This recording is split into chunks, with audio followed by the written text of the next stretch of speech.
देश के प्रधानमंत्री नरेंद्र मोदी ने तीनों कृषि कानूनों को वापस लेने का ऐलान कर दिया है। वहीं इस फैसले पर कांग्रेस ने मोदी सरकार पर निशाना साधा है। कांग्रेस विधायक आशा कुमारी ने आज मीडिया से बातचीत करते हुए इस फैसले को उपचुनाव में मिली हार से जोड़ दिया है। उन्होंने कहा कि कांग्रेस इन कानूनों का पहले से विरोध कर रही थी। अब केंद्र सरकार ने ये कानून वापस तो ले लिए हैं, लेकिन इस आंदोलन की वजह से 700 किसानों की जाने गई है।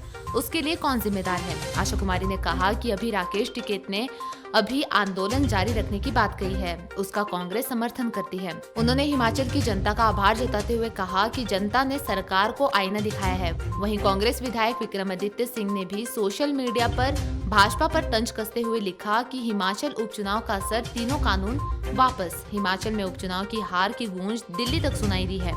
शिमला से ब्यूरो चीफ विकास शर्मा की रिपोर्ट। सबसे पहले तो प्रदेशवासियों को और देशवासियों को गुरु पर्व की बहुत बहुत शुभकामनाएं हैं। आज श्रीमती इंदिरा गांधी जी का भी जन्म दिवस है, उनको भी मैं याद करना चाहूँगी, और महारानी लक्ष्मीबाई जी की जयंती है। ये सही है कि मुख्यमंत्री कल बनीखेत या डलहौजी विधानसभा क्षेत्र में तलेरू में जो वाटर स्पोर्ट्स का ड्रैगन रेस का एक आयोजन हुआ था, उसमें गए थे। मुझे मुख्यमंत्री की बात सुनकर के बहुत आश्चर्य हुआ। इसलिए आश्चर्य हुआ क्योंकि मुख्यमंत्री बनाने की कोई अफवाह नहीं फैलाई जाती है। मुख्यमंत्री जो भी कोई विधायक होता है, चाहे वो पहली बार जीता हो, जो विधायक है वो मुख्यमंत्री का पात्र होता है। तो इसमें अफवाह फैलाने की क्या बात है? और मुझे इसलिए हैरानी है कि मुख्यमंत्री 5 बार के विधायक हैं, तो मैं 6 बार की विधायक हूँ। इस विधानसभा में राजा वीरभद्र सिंह जी के निधन के बाद, जो कि एक सबसे दुखद घटना रही है इस वर्ष की, इस विधानसभा में सबसे वरिष्ठ विधायक हूँ। अफवाहें कोई नहीं फैलाता है। लोगों के मन में अगर किसी भी अपने विधायक के लिए ये बात होती है, ये जनता की बात होती है, मैं किस लिए अफवाह फैलाऊंगी? हमारी पार्टी का नियम सबको पता है। हमारा काम है सरकार बनाना। हम 2022 में प्रचंड बहुमत से कांग्रेस की सरकार बनाएंगे। मुख्यमंत्री का फैसला हमारी हाईकमांड करती रही है, आगे भी हाईकमांड करेगी।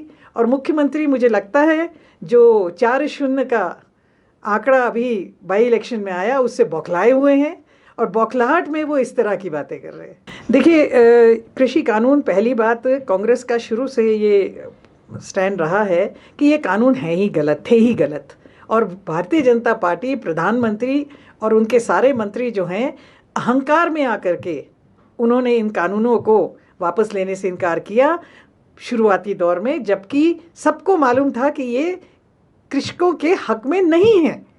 और दूसरी बात ये कि जहां हम इन कानूनों को वापस लेने के लिए कांग्रेस पार्टी ने एक जो हमारा तरीका होता है, बिल्कुल ही सत्याग्रह टाइप का हमारा रहता है कि हम कोई वायलेंस नहीं करते, कांग्रेस पार्टी वायलेंस में बिलीव नहीं करती है, तो हमने अपने तरीके से बात उठाई। मगर इस मौके पे सबसे बड़ी बात तो ये है कि वो 700 से ज़्यादा किसान जिनकी इस आंदोलन में जान चली गई, उसका जिम्मेवार कौन है?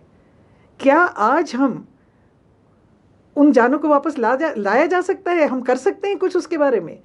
ये कानून नहीं लाए गए होते तो आज वो लोग जो हैं हमारे बीच होते। हम पहले भी कह चुके हैं और अभी भी कहना चाहेंगे कि हिंदुस्तान के आज़ादी के बाद जितनी सरकारें रहीं, लगभग जब वीरभद्र सिंह जी ने अपना कार्यकाल समाप्त किया और जयराम ठाकुर जी मुख्यमंत्री बने, तो लगभग 40-44 करोड़ का 44,000 करोड़ का कर्जा जो है हिमाचल प्रदेश में था। इन 5 सालों में जब ये सरकार हटेगी तो ये कर्जा 85,000 करोड़ का हो जाएगा।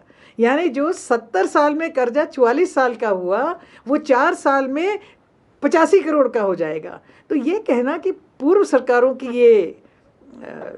की वजह से ये हुआ है, ये अपनी जिम्मेवारी से भागना है। ये बैड फिस्कल मैनेजमेंट की वजह से है। और दूसरा, केंद्र सरकार के जो जिस तरह से जीएसटी के कानून लागू किया, जीएसटी के कानून लागू करने के बाद केंद्र ने अपना शेयर नहीं दिया, हमारा शेयर नहीं दिया, स्टेट को कोई पैकेज नहीं दिया, आर्थिक पैकेज नहीं दिया, हमारी जो स्पेशल ग्रांट्स थी उनको रिस्टोर नहीं किया। ये सारी वजहें हैं कि ये सरकार, और दूसरी सबसे बड़ी वजह है फिजूल खर्ची। फौज लगा रखी है चेयरमैनों की, गाड़ियाँ खरीदते रहते हैं, हेलीकॉप्टर खरीदते रहते हैं। बिना मतलब के जहाँ ज़रूरत नहीं है वहाँ खर्चा करते हैं, तो निश्चित तौर पे अगर आप फिजूल खर्ची करेंगे, लोगों को राहत नहीं देंगे, तो आपको कर्ज ही लेना पड़ेगा। और हमारा ये इस सरकार पे आरोप है कि आप जब हटेंगे, हमारा अनुमान 85,000 करोड़ का है, कहीं 1 लाख तक ना पहुंचा दें। हिमाचल दर्पण लाइव टीवी